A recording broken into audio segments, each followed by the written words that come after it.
everybody, welcome back to my channel. If you're new here, my name's Kat, and I'm pretty new to makeup, but I am using my YouTube channel to experiment and do all kinds of crazy challenges as I work my way through all of this makeup that is behind me. You ever just get tired of an intro where you're like, this is not sustainable? Not even just because I would imagine at a certain point I'm no longer going to be considered a beginner with makeup, although this purple look that I have going on today suggests that I am still very much not knowing what I'm doing, because I don't know. But I'm getting so tired of this intro where it's like, I can only imagine what everyone else is thinking, because I already am tired of seeing it in the editing, and so I would imagine for anyone watching this, of my 27 awesome subscribers, that you guys are probably also just like, what are you doing with your life? Like, why come up with something better, more entertaining? This is not entertaining at all, and I am sorry. If you want to see what my full collection looks like, my first video that I ever loaded has that on there in case you're curious. But for today, I just thought I would do something really simple and talk about the makeup that I regret getting. And I thought I would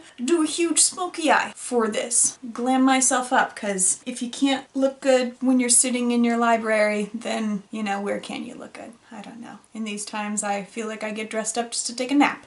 So that's where we are for today. I'm gonna run through the products that I regret. There's some drugstore, some luxury, many luxury, really, because I regret spending money a lot. So let's go ahead and jump into it. So one of the first things that I actually got for setting spray, I got while I was on a trip because I didn't bring any with me, and I was like, everyone tells me that you need setting spray. And since I love the Beauty Blender, I was like, oh, I see that they have a setting spray for the Beauty Blender.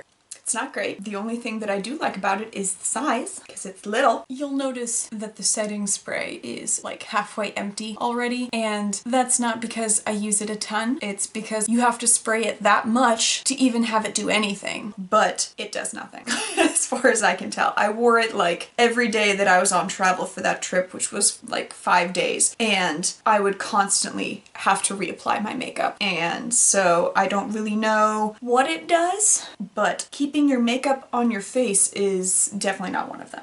Shots fired. So I regret that one. The other setting spray that I regret getting is from Physicians Formula. It's this guy. It's the 24 karat gold collagen setting spray. And the main reason why I don't like it is that you see all this gold that's down here and you're supposed to shake it up and then spray it on your face. The mister, first off, is very aggressive. In case you were wanting to see how aggressive the sprayer is, I mean, the fact that you can hear it like that instead of like a nice, but when you do spray it on, it's literally like flecks of gold that you're spraying onto your face. And it's not like a nice luminosity that's going on. It's just straight flecks of glitter that are very noticeable. And it's like splotches of it because it's puddles of water mixed with gold. And so it literally ruined my makeup the one time that I tried it, and I vowed never again. You vowed never to use it again? What is this, like the Renaissance? Who makes a vow anymore?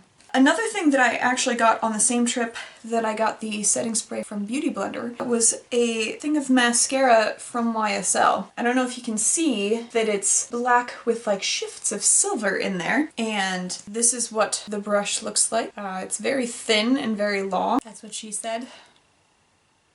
I'm 12, by the way. Hi. And it's, as with many of the like luxury high-end products, super perfumey. It just, like just opening it was like already the perfumey smell was wafting up. And I'm not a fan of that smell. I don't mind like sugary things or fruity things, but that like overwhelming perfume I hate. So, but aside from that, the main reason why I don't like this product is that it does nothing for me. I put like 3 or 4 coats on at a time, and you can't see it at all. You can't see the glitter stuff on there. You can't even see just the regular black shade. So I don't really know why I have it, other than to say that I have a YSL thing in my collection. But because it is YSL and it cost a ton, it's really not that expensive. I think it was like $29 for mascara. I'm gonna keep it. The next thing that I have is from Bobbi Brown. It is one of the highlighters. Not a highlighter. You're really great at knowing how to read your products. It's a bronzer, and it looks like this. You can see I swatched it, and I think the main reason why I regret getting this one is not necessarily because it's a bad product, but just because I don't like when all of the shades are together in one thing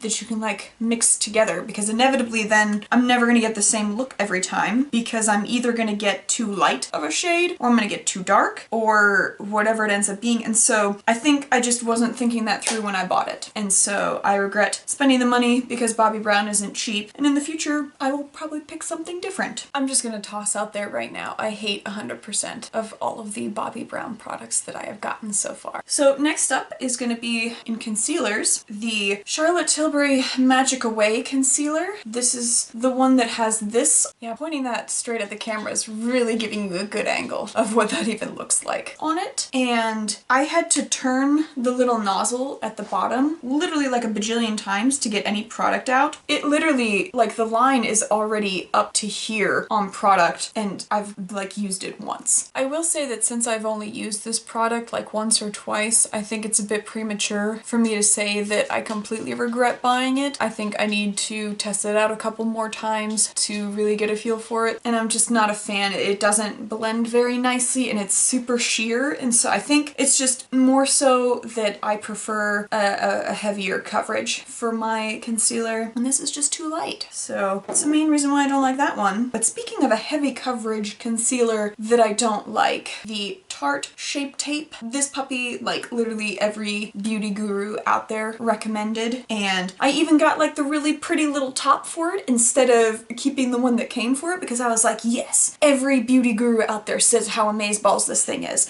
and so I'm gonna get the special top for it too, because I'm literally gonna use this all the time, and so it deserves a special top. And I find that I hardly ever use it.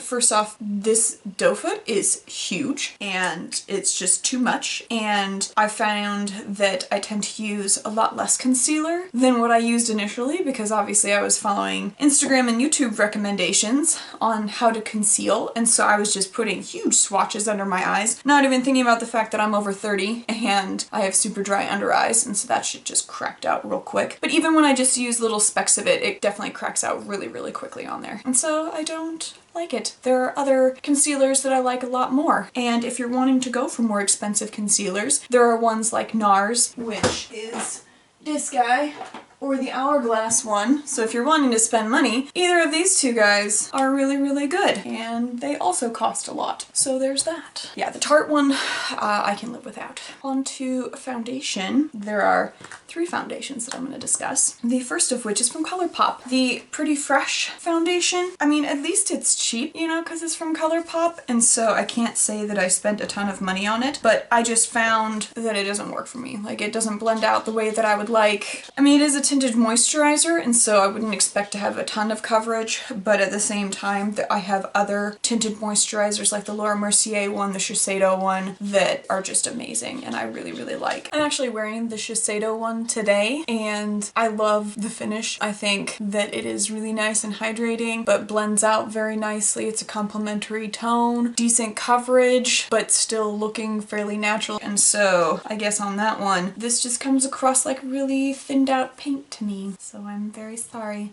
Next up, as we know, I've mentioned this before, is the Becca Skin Love foundation. I really like the holographic writing on it, and that's about it. I hate the foundation itself. It says that it's weightless and false. I can feel it when I'm wearing it, and so I don't know. I don't like it. It doesn't give me enough coverage, and so I have to keep putting more and more on, and even already after the first layer, I can feel it, and so I don't like that. And third is Breaks My Heart, because I was super duper excited for this. The Pat McGrath. I kept the box and everything because the packaging is so nice. I may have broken the top off of the box as I was putting it back in. But I hate it. It doesn't blend out nicely. It literally feels like I have slime on my face. I wish I liked it. I've tried it 4 or 5 times at this point because each time I'm like, it's just user error. I'm gonna use a brush. I'm gonna use a beauty blender. I'm gonna use my fingers.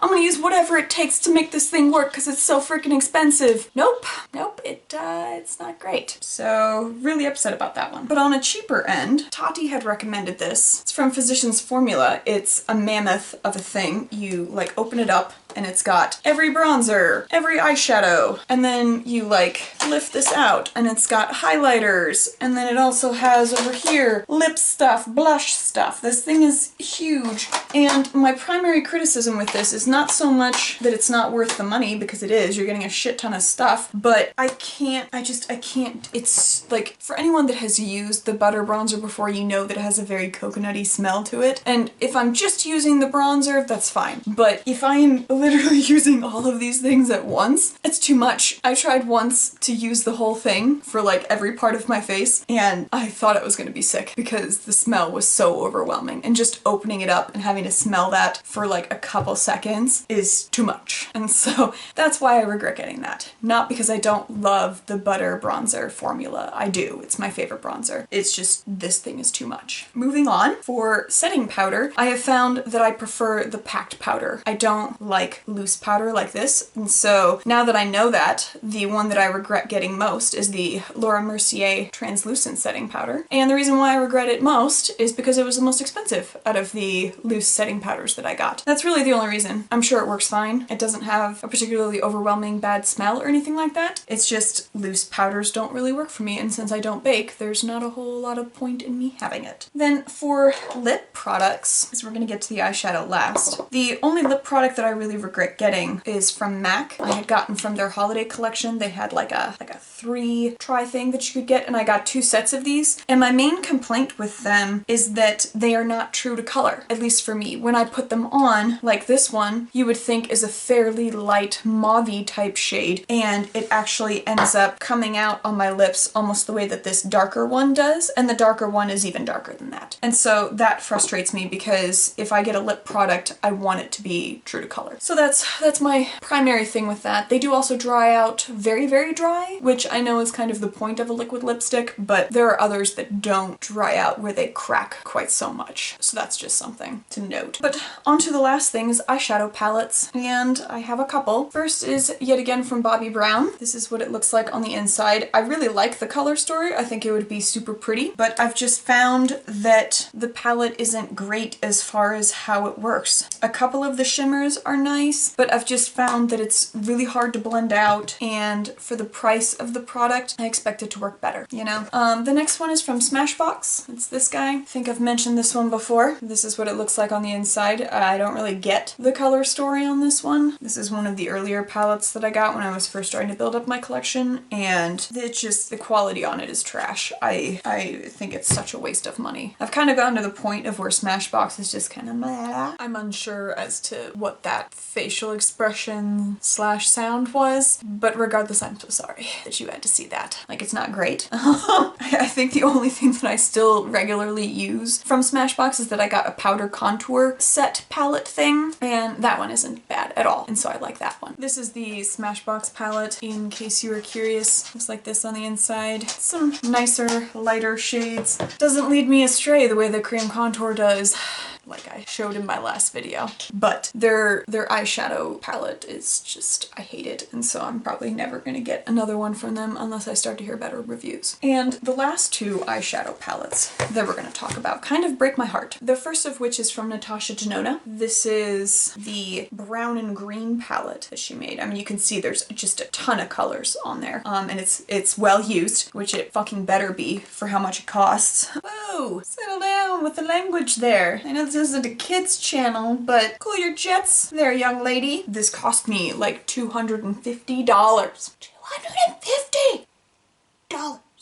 It should do my eyes for me. I shouldn't have to do anything. And while I will 100% acknowledge that the palette is very, very nice and the quality of these shadows is outstanding. It's what I have on my eyes today. I did like a dark green with like a little bit of a gold on the front. Thank you for spelling out what people can very clearly see if they have eyes. I don't think anyone's questioning what kind of look you have on, much like no one's gonna say, oh, what do you have on your face today? Oh, that's purple. I needed for you to tell me that. And I mean, I think it looks really, really nice. And so the quality is absolutely there, but do I think it's $250 worth of quality? No. For instance, the Tati palette that she came out with last year was under $50, and I would say that that quality is almost equal to this. So I think that's my biggest critique, is not so much that I don't think it's a good product, because I think it is. The quality is absolutely there. I just don't think it's $250 worth of product. Like what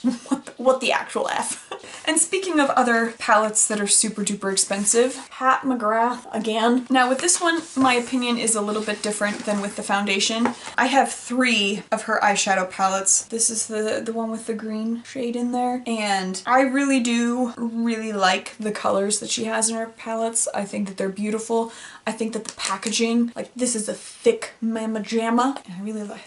It makes me feel like I have a gold bar. So definitely the packaging is there. I mean, if you want to compare this thing, which is like faux leather, not that great, to this, which is very nice, I think that this one is more worth it, but I also still don't think it's worth like $150. I don't. Like, I think this one, I would 100% be okay with $100 to spend on this one, because the formula is really, really good, the packaging is great, and so I would be okay with that. But $150 I feel like is reaching. And so I really like that Pat McGrath has those quads that you can get instead of getting the ones with 10 shades, just because that way you can get a smaller one, and it is under $100. I want to say they're like $75 for those. And a lot of times the really cool shades that are like the really interesting glitter type ones, which I think are the primary reason why people get them, they don't get these palettes for the mattes. Even though the mattes are great, you can get a matte anywhere. Mattes everywhere are sad now. But I think that the quads are really, really great because you can get those glitter shades for a lot less. The one thing that I did think was interesting that someone had actually said is that her highlight palettes that she has, this shade right here is actually really, really close to the same as the highlight palette.